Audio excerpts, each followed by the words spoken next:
শহীদুল, তারপরে তুরাপ, তুরাপের ছেলে, এদের সঙ্গে এরা কংগ্রেস পার্টি করে আর কি। দীর্ঘদিন থেকে এদের সঙ্গে একটা মতানৈক্য আছে আর কি। তো যা হোক, ওখানে রাত্রে ও ছিল, এরা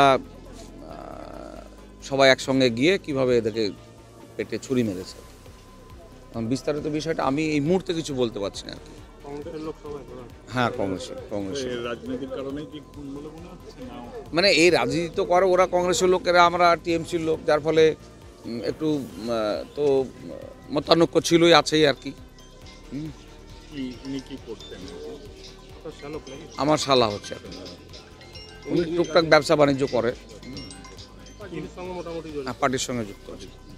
একনিষ্ঠ তৃণমূল কর্মী ছিলেন? হ্যাঁ, কনিষ্ঠ তৃণমূল। হায়াতুল্লাহ শেখ, মুরাদাবাদ ঘাটেই বাড়ি। হ্যাঁ, ওইখানেই বাড়ির কাছে দাঁড়িয়েছিল। মানে কজনে এসে পেটে?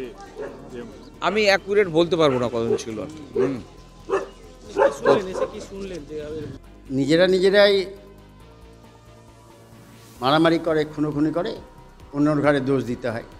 এছাড়া তো তৃণমূলে আর কোনো রাস্তা নেই।